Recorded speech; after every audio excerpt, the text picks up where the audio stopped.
David, thank you very much for joining me for this interview. Really pleasure to meet with Thanks you. for the invite. Finally, I have enjoyed very much reading about your work and going through your videos and material that is online. Mm-hmm.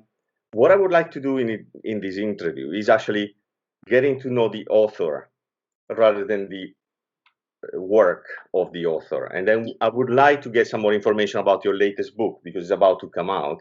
Mm-hmm. But before we will talk about your work, I really would like to learn about yourself. Mm-hmm. So, how and with which lodge did your Masonic journey start? Well, I was going way back. That's about 1998, and I joined a lodge called Donville Lodge, which met in still meets in a pub in a village called Lymm in Cheshire, which was a great little place, nice little pub called the Spread Eagle, and it met upstairs. So it was pretty old-fashioned, going back to the 18th and 19th century. And obviously, when I walked in, I'd just finished my history degree by that time. Come back to Warrington, settled down a bit, and as soon as I walked in the lodge, the blindfold came off, all that kind of stuff. The first thing that hit me was that it was like going back in time. Very kind of Victorian, Edwardian, and their particular dress code was like evening dress, So it had the bow ties and the dinner jackets, and so it added that little bit of Victoriana to it, in a way, and it was good, really enjoyed that lodge. Did you find them or they found you? Well, I was seeing a girl at the time, whose father was worshipful master at the time, and so he kind of dropped a few hints. Oh, you're into history, you might like this, and I think I went to a couple of ladies' evenings or something like that, or a ladies' evening and then another summer social or something, and it was quite good, there was a few guys kind of my age that was around there, and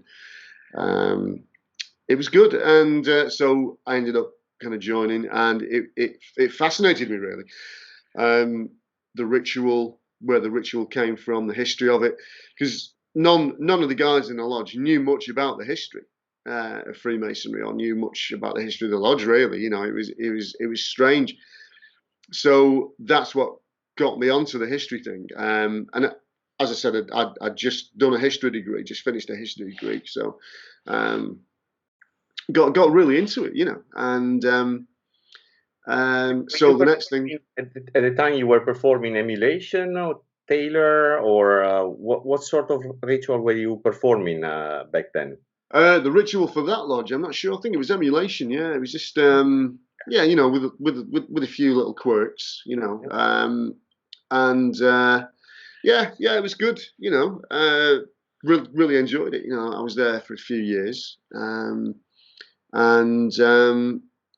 it was, I think I was there for about 4 years, and then I ended up moving to Liverpool because I was doing a PhD. I got offered to do a PhD, and obviously that was in the history of Freemasonry. So by that time, I'd become quite really into the history of things, and I was being passed books and all kinds of different things, and that just got me into it. Are you today a member of a Masonic Lodge in the craft? And are you also a member of any higher degrees, Royal Arch, Mark Mariner, Scottish Rite, or Ancient and Accepted Rite?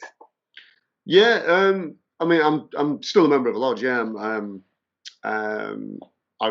when I went to Liverpool, I joined a Liverpool lodge because obviously that was easy. I couldn't make it back to the lodge in Lymm because the traffic was that bad. It met on a Friday night, which was a bit dodgy. And then so I joined a lodge in Liverpool that met in Woolton Hall, of all places. That's right on the edge of Liverpool, little village right on the edge of Liverpool.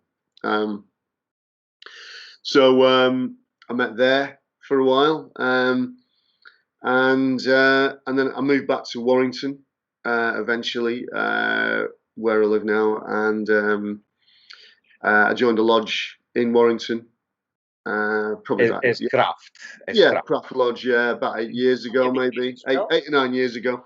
Yeah, and joined that one, the Lodge of Lights, it's called, and very old lodge. It was formed in 1765, and so I was thinking about going back to Donville Lodge, the original lodge that I was a member of. Yeah. And the way it worked out, I'd given a talk for the Lodge of Lights, and they said, "Oh, you want to join it? If you're into history, this is the place." So I joined that, and I was in the chair about 3 or 4 years ago. So I'm a member of chapter, Royal Arch, SRIA. I joined those a few years ago. Yeah. Didn't want to join, too many things. I would love to join everything, really. When you think about it, the Mark, and I've always fancied joining the Mark, but it's time as well. I agree with you, David.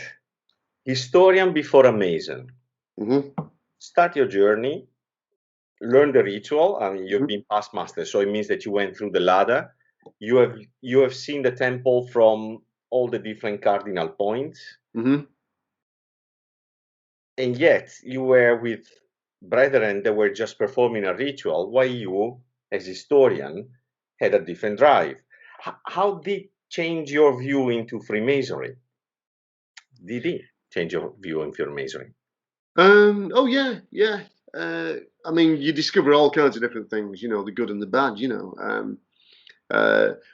One of the things that I was always interested in was the way that Freemasons fell out, and the rebellions, the Liverpool Masonic Rebellion was one of my that's right, became one of my books, my third book, I think, and probably one of my most enjoyable areas of research, because it was local as well, and it was great just to dive into that kind of Dickensian era, early 19th century, 1823 time, when they launched or relaunched the Ancients, as it were, and the whole story, which was fascinating, how it moved to Wigan, another northern town, and became the Grand Lodge held at Wigan, and lasted till 1913. Very, very, rich story of independent Freemasonry. The York Grand Lodge was another one as well. And for me, it was interesting how Freemasons fall out with each other over various different things. It could be ego, could be things that we've all. If you're a Freemason, you've experienced this. You've seen it happen, and people from the outside think that all Freemasons are all in it together and rule the world and all this kind of rubbish, but really they don't know half of what goes on. It's like like in the movies, power, ego, politics. Yes, exactly. So I wanted to write about that, really, and the Liverpool Masonic Rebellion came out of that, really. The York Grand Lodge as well came out of that. My recent book, the book that I'm doing now, The Rite of 7 Degrees, which is about Pierre Lambert de Lintot, and his kind of independent form of Freemasonry, esoteric rites that he was performing in London in the later 18th century, fascinating stuff. That's one theme. And then the social theme as well, there's a social theme there that runs through my work. That captivated me, really. How Freemasons were donating to charity and founding schools and colleges and libraries, churches, all kinds of things in the 19th century. The life in the community. Exactly. Yeah. David, studying Freemasonry, being an historian, you actually need not just to write about somebody, but understand the psychology of somebody. You write about Ashmole, you write about Desiree, sorry, my pronunciation. And these characters are very strong characters. And like you just said, I mean, there was falling out, there was confrontations, etc. Mm. Which character impressed you the most before you knew him and after you studied it? I mean, give me an idea of who impressed you. Quite a lot of them, really. I mean, Elias Ashmole, fascinating character, royalist in the war, in the Civil War, 1640s. He was an alchemist. He was dabbling in all kinds of, kind of magical summoning of spirits, John Dee style.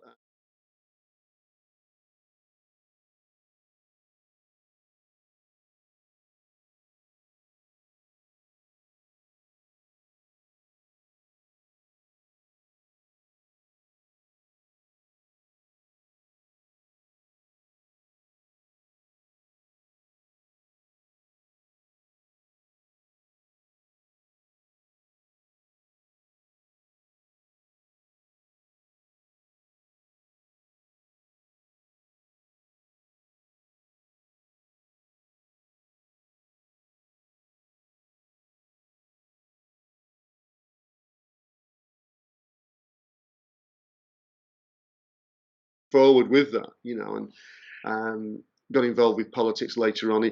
He rebelled against the rebels eventually. He kind of left the the rebel Grand Lodge, if you like, and he ended up very clever man. He was into cartography and designed this beautiful map of Liverpool, the first, probably the first accurate map of Liverpool. I think it was 1836.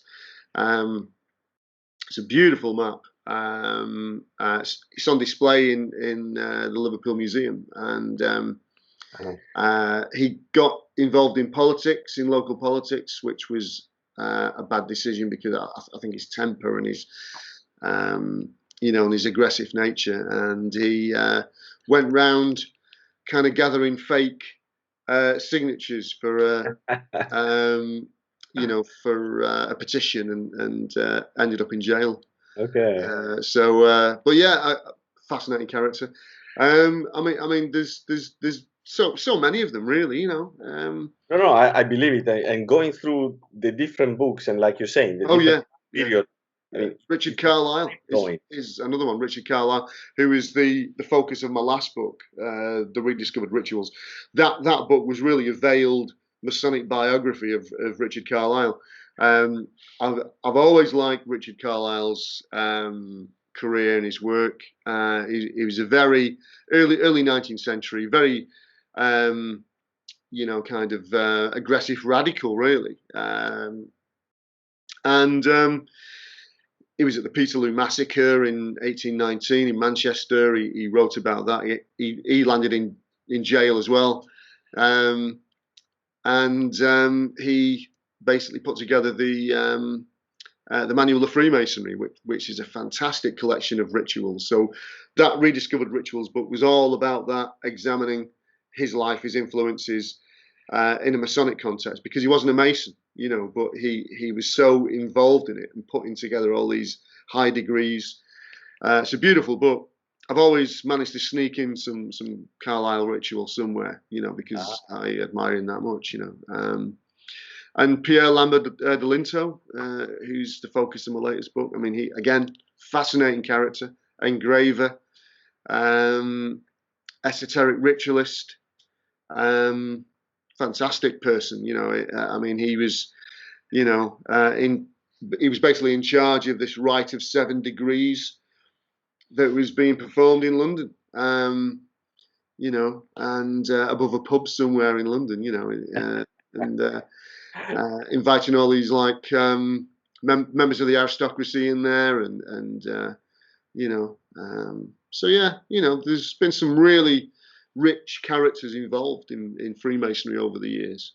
Yeah, I really can imagine, and you describe them very well in your books, David.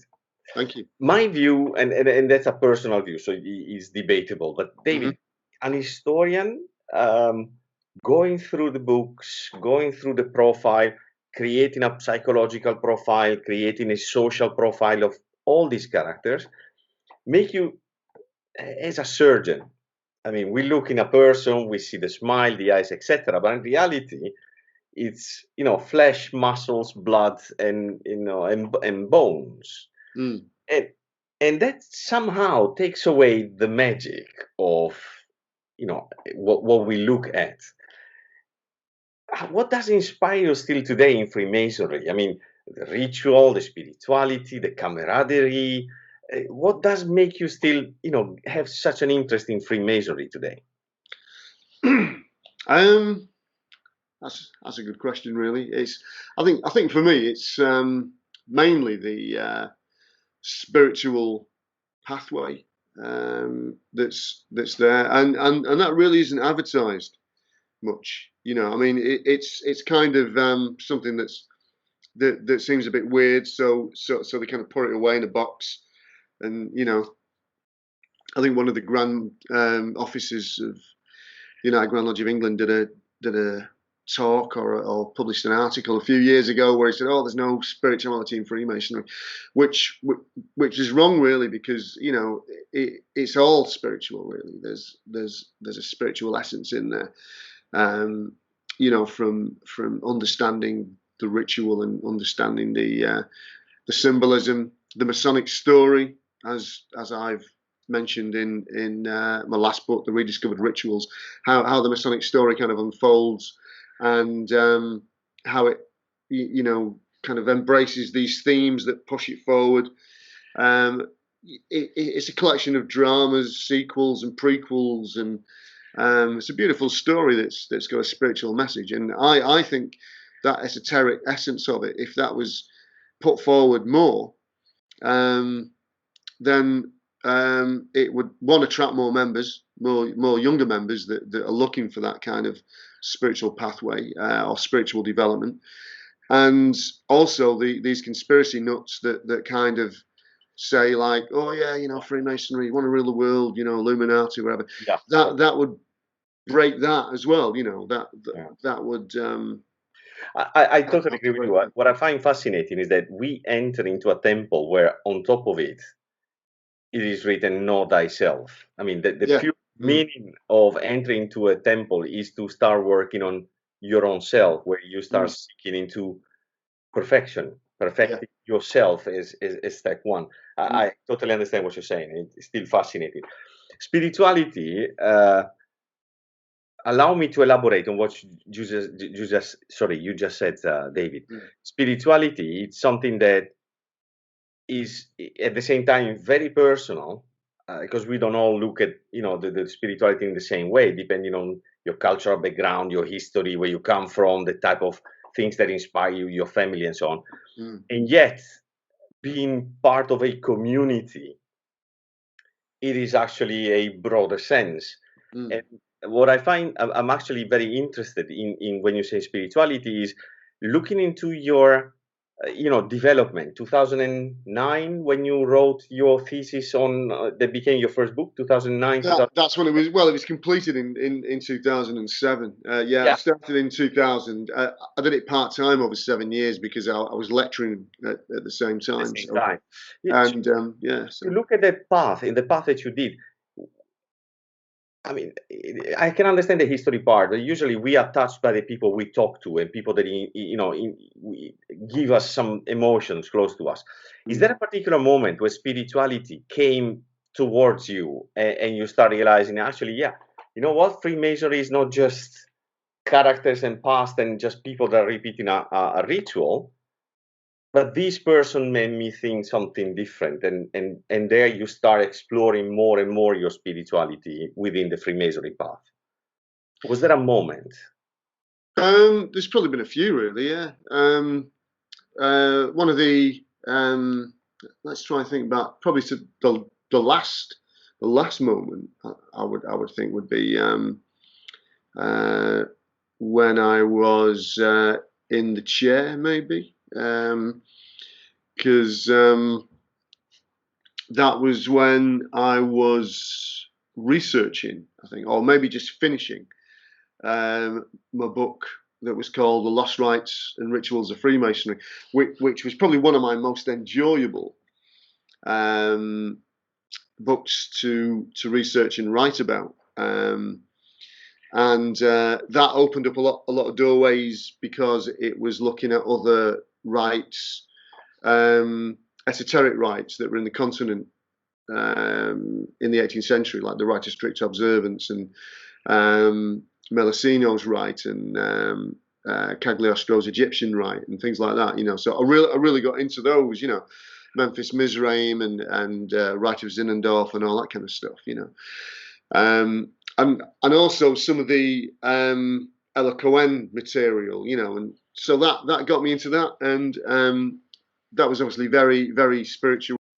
When you meet candidates, you well-known author of Masonic books, I'm sure that there are a lot of people that come to you, or either by email or in person when you do one of your lectures and presentations about your work. They come to you and they ask you, why are you a Mason? How do you describe yourself as a Freemason?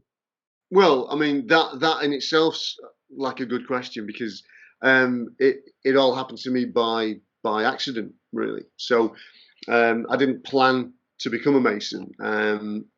It just happened by accident. So and that again takes us back to the last question, because it was when you say about spirituality and odd occurrences and things like that, that kind of lead to that, random occurrences. Yeah. So like before going to Freemasonry, I was a musician. I was in a band and writing songs, doing gigs, and stuff like that. And that was my main focus, really. The Freemasonry thing just happened, and then the interest in the history aspect of it just happened as well. That just came from nowhere. I can remember the very first time that I went into the lodge, and it was all very Victorian and Edwardian, and that was one of the things that really hit me. It was like going back in time. It was like one of those films, where you get the blindfold ripped off you, and suddenly you've back in time or something. So that was probably one of those moments as well, really. Very it had an impact. They mark you, those moments. I think people join for different reasons. Some people join for that aspect of spirituality. They're already aware that is an aspect of it, and they want to tap into that. Others still think along the lines of, oh yeah, I want to join a men's club, and I want to. It might be good for my career, and there are people that that do join because of that. I've witnessed that. I've experienced that. David, thank you so much. Now we're going to the final question, and I might be a little longer as an answer, because we are going to address your latest book and your latest work. Rite of 7 Degrees, 1800. It's a fascinating time. It's not just for Freemasonry, but the whole society is booming. Classical music, you get all the romanticism that is coming out. You get the structure of society that is getting clearer and clearer, how Europe is going to function and the rest of the world. We have the relationship with the US. Sorry. Yeah. The Enlightenment, that was... Precisely. Yeah. Can you tell us something about your book? The Rite of 7 Degrees.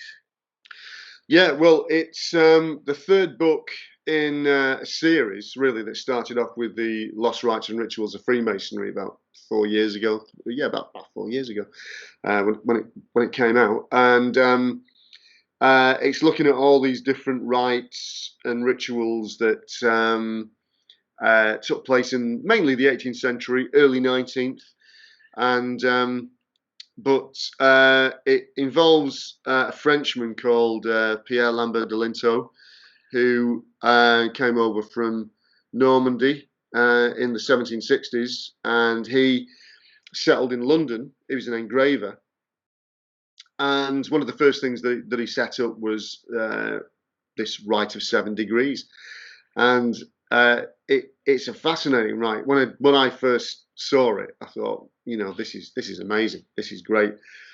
And we've translated the rituals, which were in 18th century French. So they're now in English. That's going to be part of the book. For the first time, they're going to be published. There's a Masonic biography on Lambert Delinto, and also his engravings are in there as well, because he did some beautiful Masonic engravings. So I've got those in there, and there's some of those that's never been published before. And also there's an explanation about each engraving. And that ties up really with his rituals and his life. So it all kind of ties together. And it's probably one of my best books so far, really. It's really proud of it. It's quite a chunky book now. It's about 70,000 words. Wow. And, you know, with footnotes and index and bibliography and the usual stuff. And yeah, it's a great book. You said, and please feel free to stop me if I'm asking you questions that you feel comfortable, not comfortable. You say it's in the book, then I will go in the book. But did he simply translate it literally the ritual, or did he adapt it to what he was at the time, the rituals that were here in the UK? No, it was a completely French ritual that he brought over, complete French ritual. It was 7 degrees, and there was some grades that were compacted into, you know, certain degrees. So, and it's one of those rituals that is part of a greater family tree of 7-degree rites, like the rite of strict observance and Melosino's rite and the rite of Zinzendorf, and they were 7-degree rites. But Delinto's has developed from the chapter of Clermont, and it's obviously got its own Masonic story compacted into those 7 degrees, which is fascinating. You get this rich, esoteric, deeply esoteric Masonic story, and it's fascinating, you know. So what Delinto was doing, he was bestowing these degrees on people, you know, both from the ancient Grand Lodge and the modern Grand Lodge. You know, they were coming along. And then he got involved in William Preston's Grand Lodge of England south of the River Trent. So he was with them for 10 years, and it's a fascinating story, you know.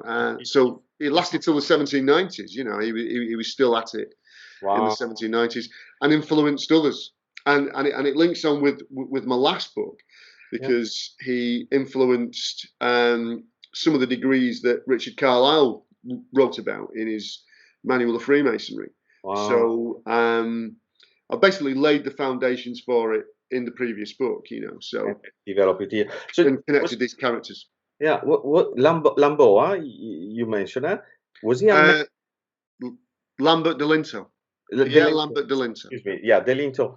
Was he a man in a mission, or he was just caught with the ritual and he started doing something with it? Was it the mission of his life to come to England, introduce the 7 rites and so on? He was certainly a man on a mission. Yeah, he was. he was an excellent ritualist, and he actually notes down in the minutes, which were translated as well, that if he'd have these kind of lodges of instruction, and if someone didn't do it, he'd actually say incapable, you know, next to their kind of minute entry, you know, this guy's incapable. So he was obviously very into his ritual, and he probably knew it off by heart. And what I saw anyway, and what I photographed from the United Grand Lodge of England, where the ritual book was kept in the minute book, it's all in his handwriting, you know. So it's beautiful stuff, you know. Brilliant. Well, yeah, he came over from Normandy in the 1760s, and he was a military man. Yeah. Um, Are these 7 rituals still existing in Normandy or in France? Sorry, what? The rite of 7 degrees, is it still existing in Normandy or in France in its original form? Or it Oh disappeared no, and developed in England? well, you find with these rituals that there's a lot of development and they evolve, you Yeah. know. So, like for example, in France, you do get the traditional French rite, which was 7 degrees. That was a little later, I think. And then in England, you get the Baldwin rite, which still exists, and the Baldwin rite is probably the closest rite to Delinto's rite. You know, there's definitely a relationship there. And indeed, you know, it's like a family tree. You've got to see these rites really as like family trees, you know, because there was a lot of cross pollination. You know, there was members going from one rite to the next and taking ideas, and you know, there's things like that happen. David, this answer actually leads perfectly to my next question, because that was one of the questions I had about the lost rites and ritual that you wrote in Freemasonry. Those rituals that you just mentioned, how much religion, culture, politics, and again, personal interest, the reason why Freemasons fall from each other, how much those shaped and changed the purpose of those rituals? Well, I mean, one thing that was specific to Delinto's rituals was the Christian element, because it's very Christian, and obviously it's got the Rose Croix in there, version of the Rose Croix, and he mentions about the sacrifice of Christ, and the parallels between the sacrifice of Hiram Abiff to the sacrifice of Christ, and later on the sacrifice of Jacques de Molay. You know, so it's very, very Christian. It's very Templar orientated, chivalric. It's got a chivalric essence to it. So yeah, there's real rich Christian themes going on there. Yeah, it's a beautiful rite, really. I mean, I've never really delved into something like that before. I mean, obviously, with the I'm not a member of the Knights Templar now. You know, as it is today. You know, I've never ventured that far. But obviously, you know, it's very Christian, and it's got these beautiful elements in there. You know, these beautiful poetic elements as well. So yeah, you know, it's. I think Delinto obviously had his own input into these and changed these over time, because he was the leading guy. Correct. So his personality has seeped into them at some stage. Obviously, we can't say when and where for sure, but it's obvious that if it's human, there's something like this. Yeah. It's human nature that with Delinto being in charge of these for so long, probably nearly 40 years or whatever, his personality has, you know, seeped into the rituals. He's changed them over time. He's adjusted them, you know. Makes sense. Yeah, the personality goes in there. Obviously, the Christian essence of the time, and what was interesting as well. I wrote a little piece about this in the book, that we mentioned the Enlightenment before.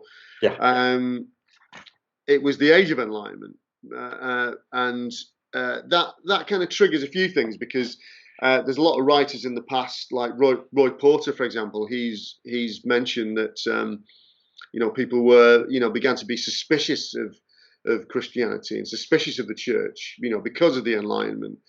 But what the rite of 7 degrees enabled really was it was attracting intellectuals. It was attracting people from universities. There was various different professors joining and things like that, you know, which is very interesting, because these people were obviously, you know, great thinkers. You know, they were university lecturers and authors and things like that. They joined, so they could balance the the spirituality that was going on there, that essence of spirituality, the pathway that was provided for them, and on the other hand, they could still respect the enlightenment and the intellectual side. So there was a blend going on there, which in Freemasonry, that has occurred. With going back to Jean Theophilus Desaguliers. I mean, he was a church minister. He was a minister, and he was a scientist.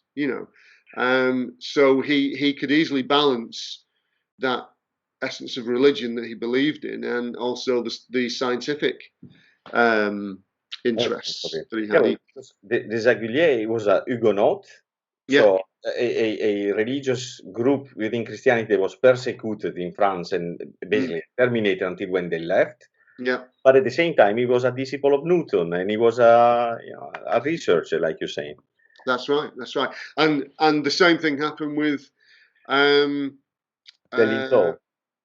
Yeah, I mean, the way that he kind of had his right all laid out, the pathway and the engravings, and the journey that the Freemason would actually, and there's lots of references to alchemy and things like that, which is fascinating. Yeah. So there was a lot going on in his right, really. So Desaguliers had Newton as this, figure that was everybody was just looking at and following. Did Delinquent had also a inspiring figure in his time, similar to what Newton was for Desaguliers? I'm not sure that Delinquent seems to be coming from a French culture, French background. He was very much associated with the military aspect of things.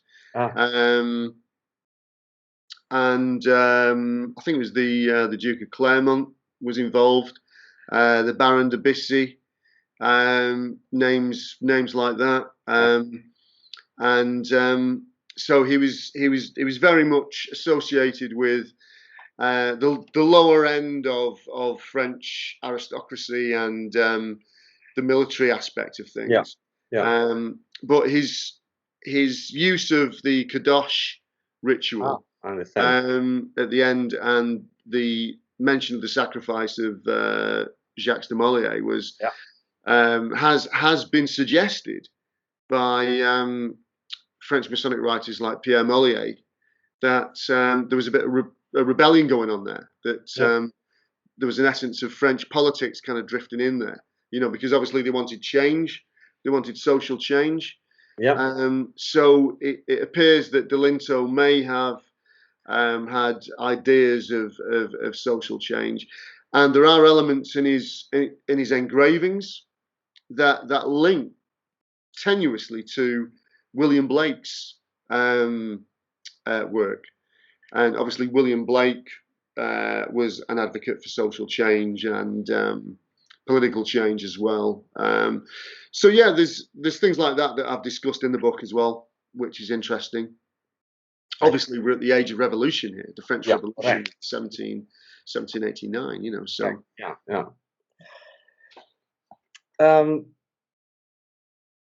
I would like to provoke you with the last part of the last question, David. Part of my question was, can you give me a sentence about why anybody should buy this book? I think you gave me, half of the interview. It's just fascinating the way that you bring it forward. So thank you for already that part. But I have a question. Do I buy, or anybody should buy your book for your book? Or like you just said, this is the completion of a larger work where the three books together will actually help anybody to really get into those characters, those elements of Freemasonry, those events that shaped who we are today.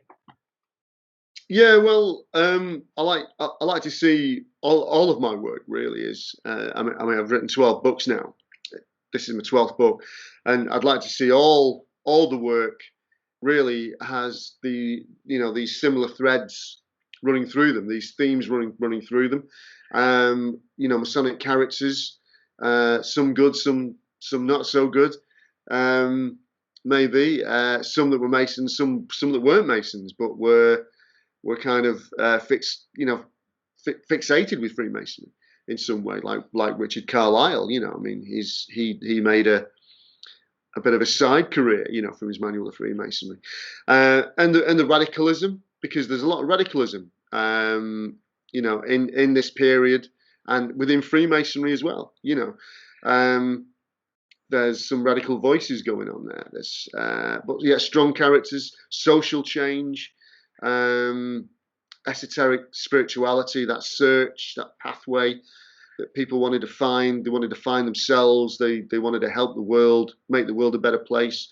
And this is needed now, really. I mean, we're drifting onto politics, but we've seen that we're in a bit of a mess in the Western world, the United States and Britain. What's needed is to make the world a better place, to save the world, to make it a better place. And I think Freemasonry could be used for that. Really, it could be offered as a spiritual pathway, as a way of kind of discovering oneself. So when it comes to buying books, I mean, I see my books not only as like these educational books that people do, but academic books, but also books that have a story and tell a story. And I think that's vital, really. And they all kind of link together. Some of my books do mention a few things that I've written about, and so they all kind of work together in a way, I like to think that people read them, get something out of them. They do. I can tell you my own experience. It's a great learning experience. Likewise, in preparation to today, I had the opportunity to go through your material, and it was like, yeah, in Italy we say just take a cherish, and then the next one comes, and the next one comes. I mean, every pearl that you write down, every information about any character is actually very intriguing. The way that you bring forward your writing, it's something that I truly enjoyed during these last few days in preparation to today. So thank you very much, David. Thank you. Yeah, thanks for that.